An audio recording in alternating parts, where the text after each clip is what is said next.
क्या करें? हम कह रहे हैं कि तिरंगा फहराओ, दिल में फहराओ ना, क्यों नहीं फहरा रहे? तुम्हें आज़ादी मिली है 2014 में, तुम्हारे 75 साल कहाँ से हो गए भाई? 75 तो हमारे हुए, हमें मिली थी 1947 में आज़ादी, तुम्हें थोड़ी मिली थी, तुम्हें तो 2014 में मिली थी। ईपी क्यों नहीं चेंज कर रहे? तिरंगे से तो नफरत करते हैं ये। क्या चाहती है देश की जनता? उन लोगों को चाहती है जो आए और अदानी की संपत्ति का राष्ट्रीयकरण करें। आज देश की जनता उन लोगों की प्रतीक्षा कर रही है और हम तो कह रहे हैं नरेंद्र मोदी जी गारंटी ले लो। अब अगर अदानी भाग गया, तो हिसाब जनता तुमसे मांगेगी और नहीं तो फिर साथ ही निकल लेना झोला उठा के। ये 14 अगस्त की शाम को आएंगे 8 बजे, एक जादू की छड़ी घुमाएंगे जैसे लॉकडाउन हुआ था, नोटबंदी हुई थी, और देखना बस सबके घर के अंदर ऐसे चुटकी बजाते घर बन जाएंगे सबके। और मैं आपको बता देता हूँ कि 2024 में गोदी मीडिया पे प्रतिबंध लगने वाला है। जनता पार्टी में ना अंदरूनी जो कलह है ना, जो बहुत बड़े स्तर पर चला गया है। अभी अब गडकरी जी का बयान देखिए, थोड़े टाइम पहले उन्होंने भी बयान दिया है। आपको लगता है कि बीजेपी बुलडोजर चलवा सकती है? जैसे ये छतों पे तिरंगा लगवा रहे हैं ना, कि दिल में मन में कुछ और है, कोई एक रंग है और बाहर छत पे तिरंगा लगा रहे हैं, वैसे ही बुलडोजर चल रहा है। दिखाने के लिए बुलडोजर चल रहा है। उस नेता को एक बड़ा नेता बनाने की तैयारी हो रही है भैया, बड़ा नेता बना। जी हाँ, जैसे नुपुर शर्मा अरेस्ट हुई ना, नुपुर शर्मा को अरेस्ट कर लिया गया, नुपुर शर्मा पे एक्शन हो गया। अभी देखना लोकसभा का चुनाव आते आते उस नेता को लोकसभा की टिकट देंगे भाई। आप क्या सोच रहे हो? भारतीय जनता पार्टी है वो गंगा नदी है, उसमें जो डुबकी लगा लेता है वो पवित्र हो जाता है। तो जो लोग वहाँ रह रहे हैं, आप उनको कैसे शक कर सकते हो भाई? ये महिलाओं का वही सम्मान करते हैं जैसे उन्नाव में किया था, जैसे हाथरस में किया था, ये वैसे ही वही सम्मान करते हैं महिलाओं का। किसी धोखे में मत रहे जनता। आज तो देश की महिलाओं को आगे आना पड़ेगा भाई, ये नहीं तो ये सम्मान, जैसे प्रधानमंत्री जी कहते हैं बेटी पढ़ाओ बेटी पटाओ। लेकिन सांसद साहब कह रहे हैं बड़े शर्म की बात है, हमारी सरकार है। देखिए ये जो ढकोसला, मैंने एक पिछले इंटरव्यू में कहा था कि हमारे नरेंद्र मोदी जी एक बहुत बड़े एक्टर हैं, कि उनको किसी फिल्म में होना चाहिए था। जैसे वो अभी पृथ्वीराज चौहान फेल हो गई ना, वो झांसी की रानी वाली मूवी फेल हो गई है और लाल सिंह चड्ढा हिट होती नजर आ रही है। नरेंद्र मोदी जी को एक्टर का रोल अदा करना चाहिए। सही बता रहा हूँ, एक सुपरहिट मूवी जाने वाली, अंधभक्तों की जेबें भी भर जाएंगी। तो आज वही काम हो रहा है। नहीं, कार्रवाई करे तो दिक्कत, ना करे तो दिक्कत। आप लोग भाई कार्रवाई क्या करें? हम कह रहे हैं कि तिरंगा फहराओ, दिल में फहराओ ना, क्यों नहीं फहरा रहे? तुम्हें आज़ादी मिली है 2014 में, तुम्हारे 75 साल कहाँ से हो गए भाई? 75 तो हमारे हुए, हमें मिली थी 1947 में आज़ादी, तुम्हें थोड़ी मिली थी, तुम्हें तो 2014 में मिली थी। और 14 वाले को कंगना को मिली थी 2014। नहीं, कंगना ने कहा था कि हम लोगों को, जिन्होंने भारतीय जनता पार्टी को 2014 में वोट किया, तो उनको मिली थी। तो भाई उनके 75 साल कहाँ से हो गए? पूछो ना, बताओ ना, कोई अंधभक्त तो बता दे सर, कोई अंधभक्त तो जिंदा होगा भाई, किसी से तो पूछ लो कि तुम्हारे 75 कहाँ से होगा? तुम कौन सा अमृत महोत्सव मना रहे हो? आजादी को मना रहे हैं ना देश भाई, उनके लिए तो देश हुआ ही नहीं आजाद, उनके लिए तो 8 साल पहले आजाद हुआ है। ये तो हमारा अमृत महोत्सव है, हम मना रहे हैं और हम शपथ भी ले रहे हैं। हम शपथ ले रहे हैं कि किसी भारतीय के साथ जाति, धर्म, भाषा, क्षेत्र, लिंग, किसी आधार पर किसी भी भारतवासी के साथ भेदभाव नहीं करेंगे, संविधान का सम्मान करेंगे, अपने नाम के साथ भारतीय शब्द जोड़ेंगे। और लेना भारतीय जनता पार्टी वाले शपथ, कांग्रेस के ले रहे हैं, आरजेडी के ले रहे हैं, आम आदमी पार्टी के ले रहे हैं, हर पार्टी के लोग शपथ ले रहे हैं, तृणमूल कांग्रेस के लोग शपथ ले रहे हैं, लेकिन भारतीय जनता पार्टी वाले नहीं ले रहे। क्यों नहीं ले रहे भाई? बताओ ना। मोहन भागवत उनका कहना नहीं मानने, आरएसएस भी देखिए डीपी चेंज नहीं कर। भाई मैंने क्या बोला? वो डीपी क्यों नहीं चेंज कर रहे? तिरंगे से तो नफरत करते हैं ये, तिरंगे से नफरत करते हैं। किसी को सम्मान पूर्वक मरने के बाद अगर तिरंगा ऊपर डाल देना, तो ये अपनी पार्टी के झंडे को उस तिरंगे से बड़ा समझते हैं, उसके ऊपर झंडा डालते हैं अपना। तिरंगे पर तो ये हस्ताक्षर करते हैं। किन की बात कर रहे हो भाई? कह रहे हैं आप लोगों की देशभक्ति कम होगी, उसे जगाया जा रहा है। गद्दार देशभक्ति को जगाएंगे? वो लोग जो अंग्रेजों के चाटुकार थे, जो अंग्रेजों के लिए मुखबिरी करते थे, क्रांतिकारियों की मुखबिरी करने के लिए दलाली का पैसा अंग्रेजों से लेते थे, वो हमें देशभक्ति सिखाएंगे? बीजेपी को हम गद्दार कह रहे हैं? भैया इनके पूर्वज कौन थे? माफिया मांगी है भैया। और जब कलेक्टर को तनख्वाह जो है 40 रुपए मिलती थी, तब इनके वंशज, जो जिनके ये वंशज है, उनको 60 रुपए पेंशन मिलती थी। आज के 6 लाख रुपए की पेंशन हो गई भैया। कलेक्टर की सैलरी 4 लाख। समय के अनुसार चलना पड़ता है ना भाई, समय के अनुसार। तो फिर ये दलाली का पैसा, आज भी तो दलाली कर रहे हो। अदानी अंबानी को जो आप संपत्ति दे रहे हो, क्या है वो? देश से दलाली है। देश को आप बेच रहे हो। और मैं बता देता हूँ आपके चैनल के माध्यम से, देश की जनता सुन ले, आपके 5G व्यूअर्स सुन आ रहा ले, है सर, देखिए बता रहा हूँ मैं, बता रहा हूँ, अभी देखते जाइए। आज देश की जनता क्या चाहती है, देश की जनता उन लोगों को चाहती है जो आए और अदानी की संपत्ति का राष्ट्रीयकरण करें। आज देश की जनता उन लोगों की प्रतीक्षा कर रही है और देश में वो लोग आ रहे हैं, वो लोग अपने जज्बे को लेकर आ रहे हैं कि अदानी का जितनी संपत्ति उन नेताओं ने अदानी के हवाले की है, जो जो नेता उसमें इन्वॉल्व हैं, एक एक नेता को चुन चुन कर सजा दी जानी चाहिए। सर अडानी की संपत्ति का राष्ट्रीयकरण हो गया, क्यों नहीं होगा? किसका पैसा है भाई? बैंक से कर्जा लेकर सरकार से पैसा लेकर सरकार से संपत्ति खरीद रहे हो। संपत्ति इनके बाप की है, संपत्ति देश की जनता की है। जनता खून पसीने की कमाई से टैक्स देती है। आपके और हमारे बुजुर्गों की कमाई, मेहनत की कमाई, जिन्होंने काम किया, जिन्होंने मेहनत की, जिन्होंने रोजगार किया, जिन्होंने मजदूरी की, उन्होंने एक एक पैसा टैक्स दिया, तब ये संपत्तियां बनी थी। किसी के बाप की संपत्ति नहीं है कि संपत्ति बेच दे और खरीद ले। इस देश की धरोहर की सरकार जो है वो सिर्फ ट्रेजरर है, वो सिर्फ उसकी रक्षक है, मालिक नहीं है। किसी भ्रम में ना रहें। कई लोग कह रहे हैं अडानी भी देश छोड़ सकते हैं। हम तो कह रहे हैं नरेंद्र मोदी से गारंटी ले लो। अब अगर अदानी भाग गया तो हिसाब जनता तुमसे मांगेगी, और नहीं तो फिर साथ ही निकल लेना झोला उठा के। क्यों ले गारंटी बताइए भैया? कौन दे रहा है उनको संपत्ति? कौन हैंडओवर कर रहा है? हिमाचल के अंदर सेब के बाग जिस किसान को 20 रुपए, 25 रुपए, 30 रुपए किलो मिल जाता था, अब 5 रुपए किलो मिल रहा है किसान को। और आप बात कर रहे हो कि क्या किया इन्होंने? मंडियां खत्म कर दी ना। जो 20 रुपए, 30 रुपए किलो किसान अपना सेब बेचता था। जरा मोदी जी मदद कर रहे हैं अडानी को। अरे भैया, मोदी जी ने तो श्रीलंका में जाके तक मदद कर दी, श्रीलंका में तक जाके अदानी के लिए मदद की है। आप ये बताओ कितनी दलाली करोगे भाई? देश की जनता रुपए के लिए तड़प रही है, खाने के लिए तरस रही है। उसकी थाली में पहले तो नमक और प्याज होता था, आज नमक और प्याज भी गायब होता जा रहा है भाई। लेकिन हर घर तिरंगा पहुंचा रहे हैं, ये सबसे बड़ी बात है। देखिए, तिरंगे को भी व्यापार बना दिया इन्होंने, तिरंगे को भी व्यापार बना दिया। आज रही बात तिरंगे की, तिरंगा ये पहुंचा नहीं रहे हैं, तिरंगे को धंधा बना रहे हैं। तिरंगे कहाँ से बन रहे हैं? तिरंगे फ्री में नहीं बांट रहे। वीडियो आ रही है स्कूलों के अंदर, बच्चों से पैसे मंगवाए जा रहे हैं कि आप पैसे लेकर आओ तिरंगे के लिए।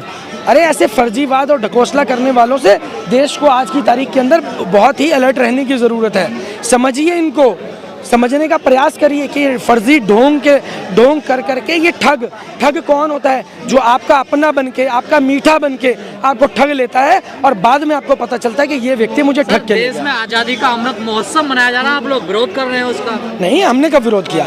ये तो हमारे देश की आज़ादी का अमृत महोत्सव है, ये उनकी आज़ादी का अमृत महोत्सव नहीं है। वो तो आज भी अंग्रेजों के गुलाम है।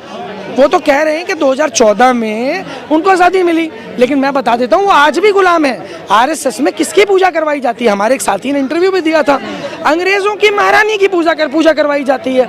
और उनको किसी भी आरएसएस के व्यक्ति ने आज तक जवाब नहीं दिया। मुझे तो पता नहीं था, मुझे तो नीरज जी, मैं जब मुझे नीरज जी से डिस्कशन हुआ तो उन्होंने बताया कि अंग्रेजों की महारानी की पूजा करवाई जाती है। तो ये आज भी अंग्रेजों के गुलाम है भाई।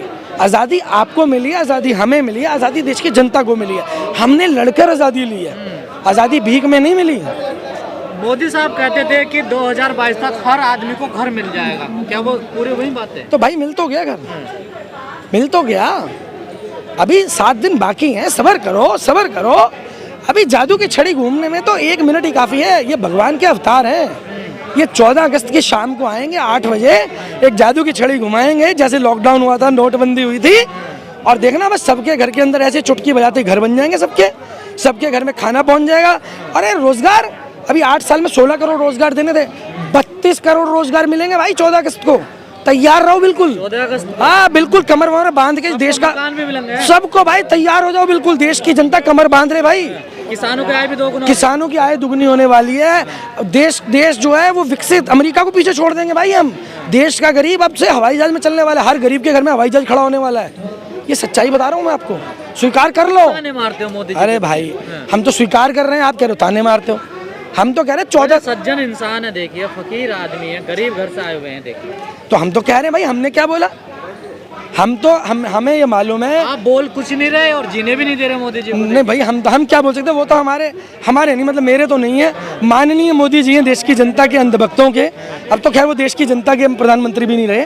मेरे तो पहले ही नहीं थे। बाकी रही बात तंज कसने की, तंज नहीं है, जो सच्चाई, प्रधानमंत्री क्यों नहीं रहे? प्रधानमंत्री पद की एक गरिमा है, जो गरिमा वहाँ पर पद पर बैठा व्यक्ति एक सच बोलता है।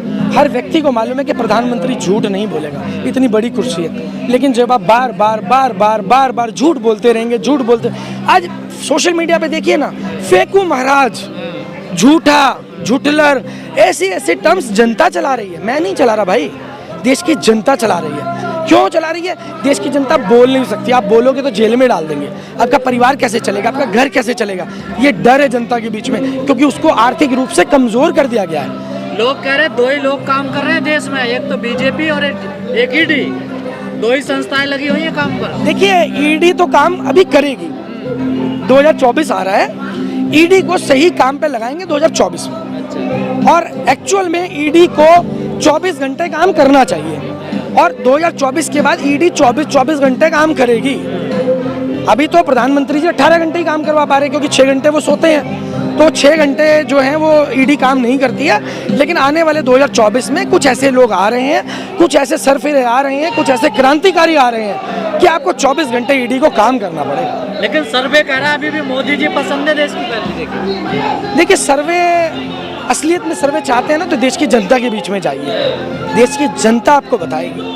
हम देश की जनता में काम कर रहे हैं, देश की जनता के घर में जाकर बात करते हैं, देश की जनता हमारे पास मीडिया देश की जनता के बीच जा रही है ना, देखिए। कौन सा मीडिया? सारा मीडिया जा रहा है, देखिए। कौन से मीडिया की बात कर रहे हो आप? जिस मीडिया की बात कर रहे हो वो केवल और केवल गोदी मीडिया है, और मैं आपको बता देता हूँ कि 2024 में गोदी मीडिया पे प्रतिबंध लगने वाला है। कौन लगाएगा प्रतिबंध? आ रहे हैं भाई, मैंने क्या कहा, सरफिरे क्रांतिकारी आ रहे हैं। कहाँ है वो? अभी तक क्यों नहीं आया 8 साल? अब थोड़ा सा इंतजार भी करें ना, थोड़ी तलाश भी करें, थोड़ी मेहनत भी करें, कुछ कीमती चीज पानी है तो थोड़ा इंतजार भी करना पड़ेगा। मोदी जी कहे थोड़ा इंतजार करो।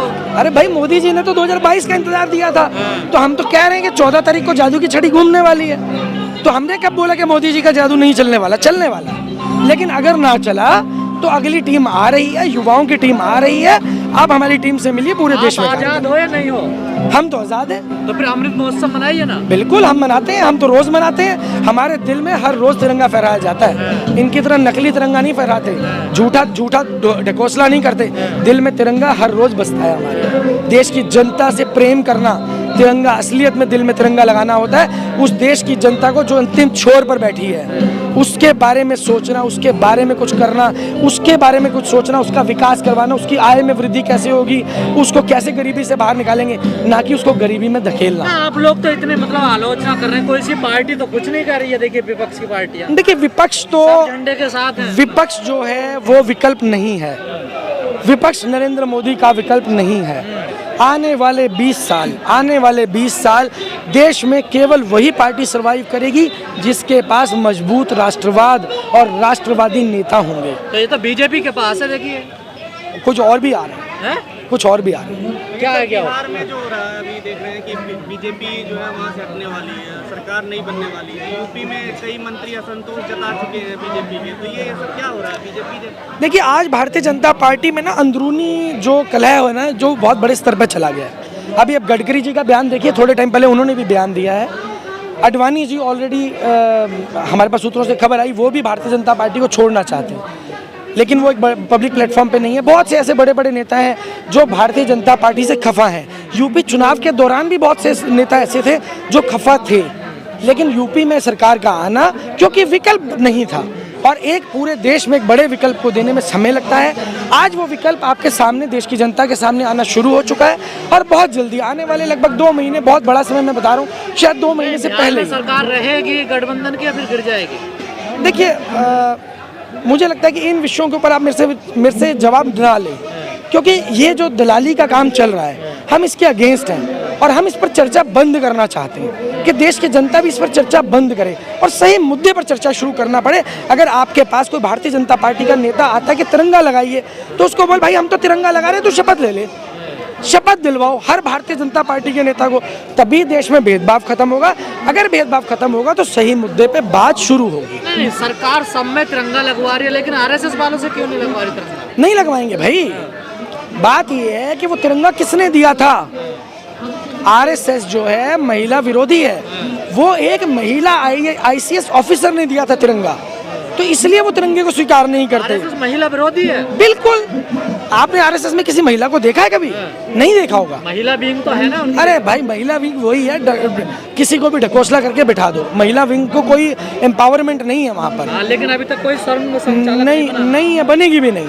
दूसरी बात, तिरंगा महिला ने बनाया और उससे बड़ी बात यह है कि 70 साल इन्होंने क्यों नहीं स्वीकार किया? क्योंकि वो तिरंगा एक मुस्लिम महिला ने दिया था, तो ये स्वीकार नहीं करेंगे। ये ऐसा ही ढकोसला पहले भी करते थे और आज भी करते हैं और आगे भी करते रहेंगे।